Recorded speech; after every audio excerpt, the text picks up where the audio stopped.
보실 성경 말씀은 출애굽기 13장 21절 2절입니다.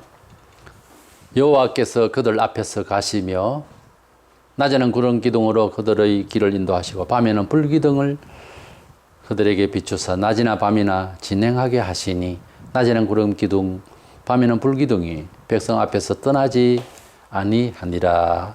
아멘. 구약에 이스라엘 백성들이 400년간 애굽에서 종살이하고 조상 대대로 있다가 나중에 이제 모세가 거기서 낳고 나이 40 됐을 때에 그는 뭐 왕의 후계자가 되는데 백성을 위한답시고 그냥 악한 자를 이제 죽이는 일도 있고 탈로가 나서 도망을 가게 되고 그래서 40년 동안 광야에서 생활을 하게 되고 거기서 자식도 낳고 했지만 80이 됐을 때 하나님께서 불러주셨어요. 그리고 그가 다시 애굽에 가서 이스라엘 백성을 구축을 하게 되는 거죠. 근데 그가 이제 인도할 때에 그 인도하시는 하나님의 방식이 아주 특이했습니다. 문설주에 양피를 바르고 허리띠를 메고 썬나무를 이제 급히 먹는 이런 고기와 급히 먹는 이런 그 이상한 행동을 하게 했었어요. 처음 해보는 거지만은 그들은 습득 능력이 우리보다는 다를 겁니다. 조상대대로 하나님 앞에 제사를 드리는 그런 것이 있었기 때문에 짐승의 제사를 어쨌든 문설주에 피를 바르고 그리스도의 보혈을 상징하는 건데 하나님 심판이 흘러 지나갔다 해서 6월 했다 해서 6월절이 되게 되는데 지금 우리 같으면 광복절 같은 거죠. 그들이 다 나오게 될 때에 광야에 낮에 걸으면 덥고 그럴 건데 하나님께서 구름으로 이제 그들을 덮어서 큰 구름 기둥으로 이제 그들을 이제 시원케 하시고 밤에는 또 주야로 막 진행을 했는데 밤에는 같은 구름이죠. 그것을 이제 불기둥으로 환하게 해서 길을 가게 하신 그런 역사가 있었습니다. 그래서 이스라엘을 인도하실 때 구름 기둥과 불기둥으로 인도하신 그 하나님의 역사를 이제 보면서 우리가 구름 기둥, 불기둥이라고 하는 주제로 오늘의 우리에게는 어떻게 역사하시는가를 생각하려고 합니다. 먼저는 구름 기둥과 불기둥이 없이 가령 그냥 이스라엘 백성이 나와도 뭐 놀라운 기적이죠. 그런데 구원을 받았다고 하는 것이 이제 출애굽인데 앞에 홍해도 이렇게 있습니다만은 홍해하고 구름 기둥하고 불 기둥이 역사된 건 아니에요. 홍해는 홍해대로 하나님께서 모세를 통하여 바다를 가라게 하신 것으로 이제 나왔으니까 그만인데 그러나 그 도망가는 과정에 있었어요. 애굽에 출애굽하는 과정에 있어서 구름 기둥과 불 기둥이 없이는 백성들이 노상에서 죽을 수밖에 없는 상황이에요. 그래서 그것을 이제 인도하시는 그 과정에 있어서 보완 대책으로 하나님이 기적이죠. 그렇게 할 수 없고, 왜냐하면 구름을 지으시는 하나님이거든. 불을 지으시는 하나님, 빛을 지으시는 하나님이니까 그 역사하신 거죠. 그래서 애굽에서 나오게 된 것은 문설주에 피를 발라서 역사가 나왔고, 그리고 홍해 갈라지는 것도 하나님의 능력으로 하는 거지만 가는 과정에 있어서 구름 기둥, 불 기둥이요 광야 생활에서 마찬가지였어요. 계속해서 함께 하는 거예요. 주야로. 그래서 이것이 왜 생겼냐 하면은 먼저는 하나님과 이스라엘 백성의 관계 표시예요. 그러니까 하나님이 너와 함께하고 너희들과 함께 한다는 표식이었어요. 물론 필요해서 구름 기둥, 불 기둥이 만들어지고 하나님께서 역사하셨지만 하나님 너와 함께 한다는 가시적인 표식이었어요. 이래서 그것은 하나의 기적이었고 그것은 하나의 특별한 방법이었어요. 이렇게 이제 이스라엘 백성들이 구원을 받고 그 가는 과정에 있어서 구름 기둥, 불 기둥은 정말 그림을 그려도 아주 특별하잖아요. 세계사적으로 이런 천지의 어떤 이런 모습이 40년을 말이죠. 광야에서 그렇게 하나님께서 늘 함께 그렇게 함께 하시는 거예요. 그동안 할 때마다 막 그냥 역사가 나고 이것은 뭔가 하면은 하나님께서 이스라엘 백성들을 특별히 사랑하시고 함께 하심에 대한 가시적인 표식으로서 믿음을 준 거예요. 내가 너희들과 함께 한다. 그냥 뭐 인도하셔도 되지만 그것을 보여주신 거죠. 특별히 다르다. 이 백성은 다른 거다. 남들이 봐도 그렇고 애국 백성들이 봐도 그렇고 그런 상황이었단 말이죠.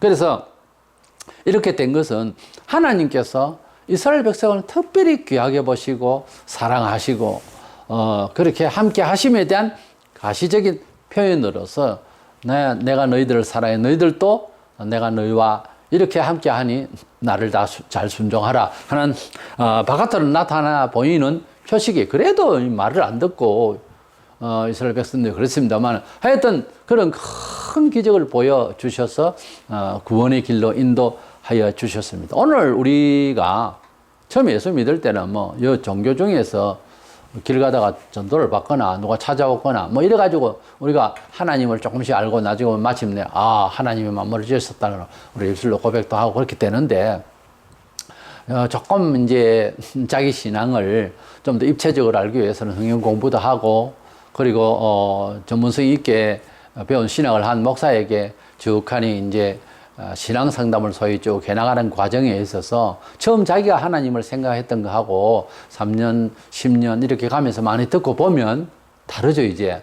하나님이 얼마나 광대하신 신이며 전능하신 신인 줄로 알고 예수 그리스도의 희생의 가치는 이건 엄청난 거예요.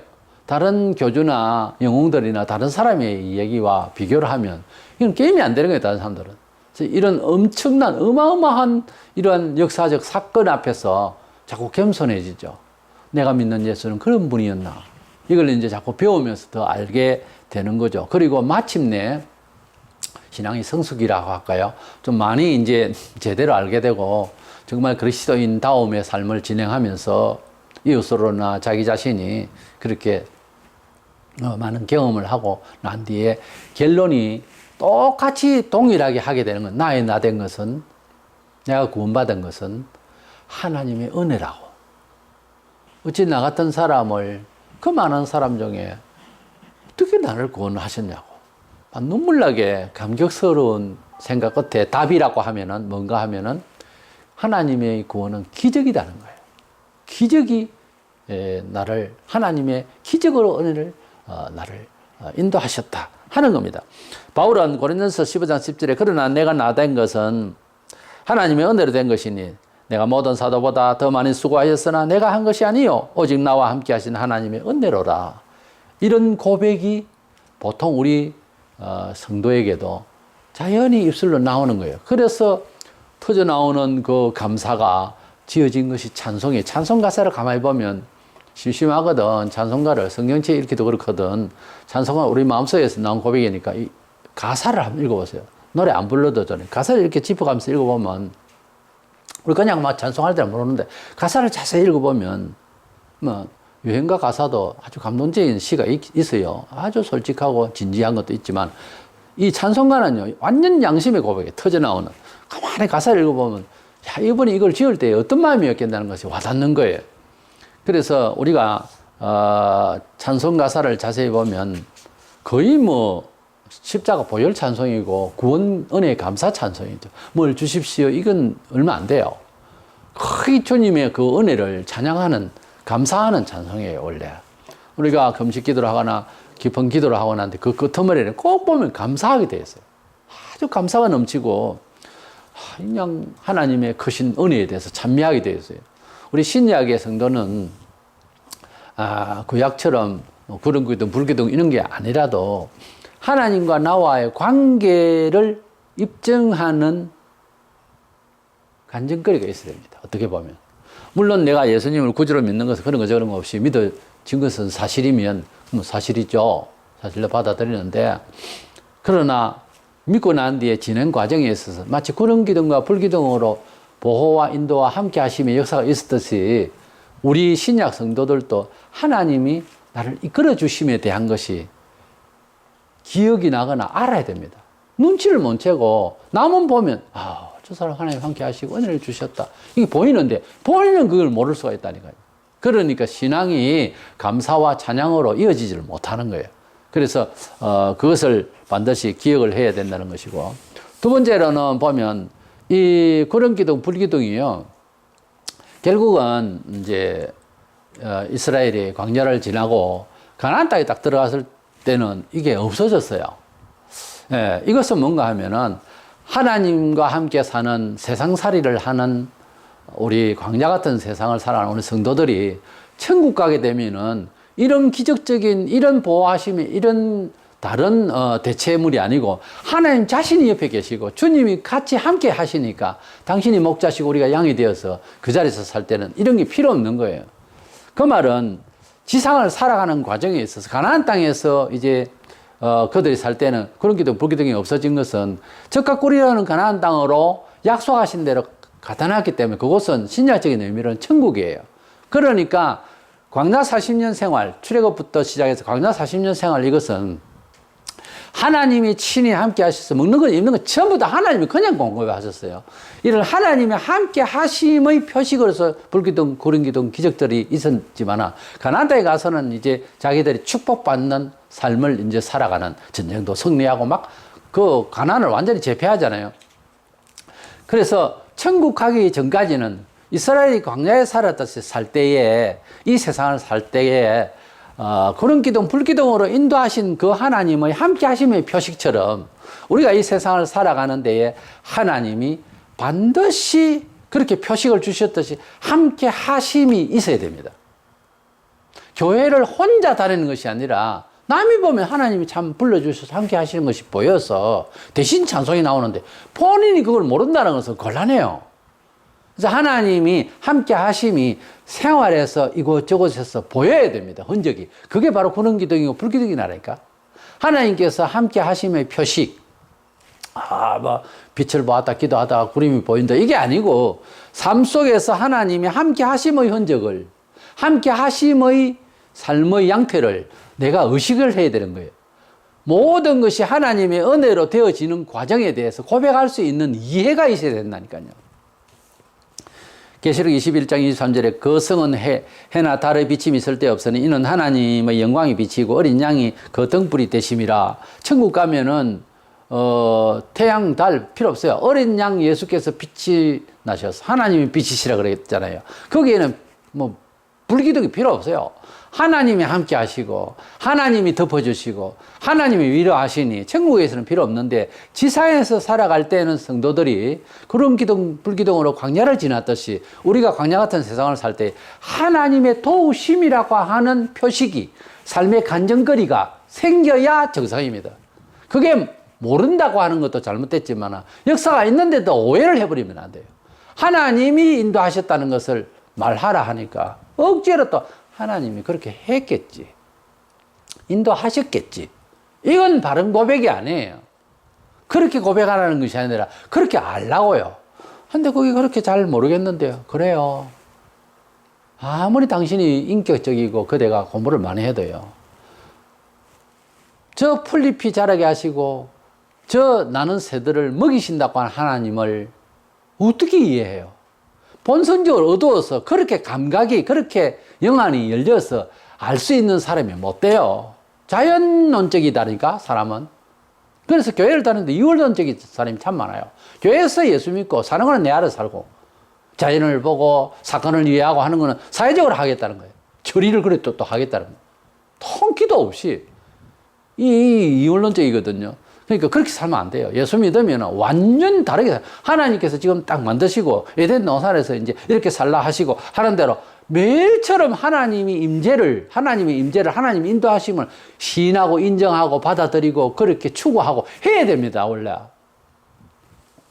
그래서 이 지상에 살 때는 불도 필요하고 구름도 필요하고 빛도 필요하고 다 하지만은 하나님 나라에 가면 필요가 없어요. 그와 같이 가나안 땅, 천국을 상징하는 가나안 땅, 그곳에 가기 전까지만 구름기둥, 불기둥이 이제 특별히 다른 기적은 그것도 계속 일어납니다만 그것이 없었듯이 표식을 거기에서는 없애버렸어요. 그래서 하나님 나라에 가면은 그냥 이제 믿게 되고 알게 되니까 그런 것들이 필요 없다는 거죠. 시편 119편 105절에 보면 주의 말씀은 내 발의 등이요 내 길의 빛이니이다 그랬어요. 주의 말씀이 우리가 그리스도 안에서의 어떤 처세 매뉴얼이죠. 이 말씀대로 이제 가는 거고요. 그리고 뭐 심지어 7절 8절에 보면은 내가 떠나가지 않으면 보혜사 성령이 너희에게로 오시지 아니할 것이요 가면 내가 그를 너희에게로 보내리니 그가 와서 죄에 대하여 의에 대하여 심판에 대하여 세상을 책망하시리라. 성령께서 우리에게 또 오셔서 감화감동하게 하셔서 조명을 비춰서 깨닫게 하세요. 성경은 합리적인 이성으로 봐가지고는 안 믿어져요. 끝까지 안 간다니까 믿음이. 근데 성령께서 감화감동하시는 것은 기적이죠, 사실. 그래서 믿음이라고 하는 것은 계시성이 있어요. 하나님께서 계시하셔야 성경을 인정하게 되고 제대로 깨달아요. 그 입체적인 그 내용 자체를 깨닫게 된다니까요. 그래서 하나님의 말씀과 성령은 어떤 면에 있어서 표현을 하자면 구름 기둥과 불 기둥이에요. 우리를 인도하시는 과정에 있어서 하나님의 말씀이 우리에게 구름 기둥 같고요. 성령께서 환하게 비춰주시니까 불 기둥 같아요. 그래서 하나님의 말씀과 성령의 의존함에 우리 신앙의 양대 처세요 힘이라면은 그것이 곧 하나님과 우리와의 관계 표시예요. 성경이 늘 손에 떠나지 않는다. 그런 기둥 같은 그런 역사를 계속 하시는 거예요. 인도를. 성령의 감화가 있다. 바로 불기둥 같은 그래서 환하게 비춰주는 역사가 있다는 거예요. 그런데 하나님 말씀도 멀리하고 성령의 감화도 마다하고 이러는 생활이 되면 태만한 생활이 되고 관련이 없으면 하나님이 그대와 함께 하심의 표식을 모르는 거와 마찬가지인 거예요. 이래서 신약시대 때에 이스라엘 백성들이 물론 이래서 구원받고 저래서 구원받고 하는 기적들 계속 이어지지만 구름 기둥과 불 기둥은 매우 특별하거든요. 40년을 계속해서 그러면 이 광야 지날 때에 그렇게 하신 그 역사가 우리에게는 하나님의 말씀과 성령에 불러서 하나님 말씀의 구름 같은 시원함과 지혜와 그리고 성령의 조명으로 밝히 보이게 하시는 불같은 그런 성령님의 불기둥 같은 은혜를 받아서 이 진행 과정을 천국 갈 때까지 가야 되는 거예요. 그래서 천국 가기 전까지는 어째야 된다? 하나님의 말씀과 성령의 인도로 불기둥과 구름기둥 같은 구름기둥과 불기둥 같은 이 현저히 하나님과 우리와 함께 하심의 생활 리듬이 계속돼야 된다는 거예요. 그런 관계의 어떤 표식이 없이 삶의 양태가 없이 교회 어쩌다 삐꼬 맞다가 주간 내내 처세를 세상적으로 해버리면 이건 아니에요. 그래서 그런 식으로 그냥 막 살면 광야에서 이스라엘 백성들이 20대 이상 다 죽었어요. 처음에 딱 들어왔을 때 말을 안 듣는 거예요. 하나님이 함께 하심에 표식이 그렇게 있으면 깨달아야지. 은혜를 받아도 모르는 자식이 있고 일찍 깨닫는 효자가 있어요. 우리가 하나님의 말씀을 수없이 들었는데 들은 거에 비해서 개인적으로들 스스로 평가해 보세요. 들은 만큼 순종을 해야 되는데 안 하잖아요. 그래서 못 깨달아서 그래요. 하나님께서 우리를 함께 하셔서 여기까지 오게 하시고 인도하시고 다음 들에 인도하신다는 편안한 마음으로 기쁜 마음으로 감사하는 마음으로 하나님의 인도를 따라가려고 하면은 그거는 효자가 부모를 섬기라고 비슷해요. 깨달았기 때문에. 효자는요, 효를 안 가르치면 몰라요. 사람이 건성이라는 게, 특별히 이렇게 시건머리가 있어서 철이 들고 할 수도 있지만, 안 가르치면 모릅니다. 모릅니다. 이것은 이렇고 저것은 저렇고, 무엇이 옳으면 무엇이 절륜이고, 이걸 가르쳐야 되는 거예요. 교육이 없이 그냥 막 살게 하면은 자식들이, 부모는 어떻게 배웠는지 모르지만, 막 살아버려요. 꿈이 없다니까요, 그러면. 사람이 어떤 계획을 가지고 돈을 모으고, 그 이전에 정체성에 대해서 인간 관계에 있어서 위아래가 무엇이며 이것부터 먼저 배워야 되는 거예요. 이 세상을 살아가는 데에 먼저는 우리 영혼을 위해서 하나님을 섬기는 1계명에서 4계명까지 있고요. 세상을 살아가는 제일 첫 번째 가정이었어요. 부모를 섬기라고. 그리고 형제 위에 이래야 5, 6, 7, 8, 9, 10 6가지의 계명을 제일 처음에 부모를 공경하라는 것을 딱 못을 박았어요. 왜냐하면은 하나님께서 사람과의 관계 속에서의 삶을 부모 공경부터 먼저 하도록 했거든요. 지금 이 시대 보세요. 얼마나 무섭습니까? 그럼 교회 담임들 뭐합니까? 부모를 못 섬기면 교회를 다니면 어쩔 건데요. 다닌다고 해서 되는 게 아니라니까요. 구약시대 때에 그 잘하던 그것을 다 버리고 예수께서 오셔서 유대인 사회가 어쨌습니까? 고르반주의라고. 내가 교회 가서 어떻게 할 거든 다 했으면 끝났다 이거야. 그럼 부모 안 돌아보는 거예요. 또 불신 세계에서도 돈만 주면 돈이 필요하니까 돈만 주면 그 다음에 효 다 했다. 이런 식. 이건 아니에요. 그러면 계속되면 누적대가 형벌 받습니다. 우리가 하나님을 알기를 좀 제대로 깨닫고 하나님이 우리와 함께 하심에 대한 그 과정에 기적같이 인도하심을 읽어야 됩니다. 가만히 돌아보세요. 돌아보면 하나님께서 한 걸음 한 걸음을 인도 안 하신 게 없어요. 그래 생각을 안 하고 무디게 살아서 그렇지, 막 살아서 그렇지. 저는 표현이 막 산다고 봐요, 그걸. 하나님의 인도하심을 인정하고 이해한다고 하는 것은 억지가 아니에요. 그렇게 보여야 되는 거예요. 그러면 자연이 겸손해지고 감사가 넘치고 몸이 훨씬 가벼워집니다, 사람이. 그럼 내가 살았느니 이러니까 안 되는 거예요. 앞으로도 내가 살아야지 이러죠. 이러죠. 그래서 살아서는 안 된다는 거죠. 우리가 하나님을 알 때에 우리 자신이 신약에도 분명히 학자도 그렇지만 수많은 믿음의 선진들이요. 하나님의 기적으로 우리가 구원을 받았고 모든 성도들 다 그렇게 말했어요. 하나님의 은혜로 사는 것이고 하나님의 기적으로 구원받은 것이지 아니라고. 내 인격과 내 재주와 내 기회가 아니고 하나님이 인도하시려니까 구원받지 못한 사람한테도 구원받더라고요. 근데 하나님이 버리려고 하면 유다가 3년 동안 옆에 있어도 안 돼요, 이게. 어떻게 하겠어요? 어쩌라고 우리가. 하나님의 은혜를 잃자고요. 하나님이 일반 은총부터 햇빛을 주시는 것부터 시작해서 못 깨닫지 금방. 그것은 못 배워서가 아니고 사람이 둔해서 그래요, 누구나. 문제와 자본절에 해서 영 안에 어두워서 안 보여서 그렇지. 눈을 열면요, 나무들이 춤춰요. 숲이 춤추고. 눈이 열리면 그렇게 보인다니까요. 나는 그 경험을 한번 한 적이 있어가지고 실컷 회개하고 기도하고 나는데 산을 보는데 근무할 때 초소에서 완전 춤추는 거예요. 해조가 춤추고 노래하고 파도가 춤을 추는데 파도가 치는 게 아니더라니까요. 우리가 얼마나 어두웠으면 천지 분별이 없이 하나님의 인도를 받아서 예수 믿는 사람은 더 간섭하시고 축복하신다는 걸 좀 제발 깨닫고 감사하면서 하나님을 그렇게 우리와 함께 하심이 구름 기둥, 불 기둥 더 이상으로 우리를 늘 생활에서 함께 하심을 믿고 앞으로도 그렇게 인도하심을 믿고 천국 가는 그날까지 의지해서 기적 같은 삶을 계속 영위하는 저와 여러분 되시기를 축원합니다.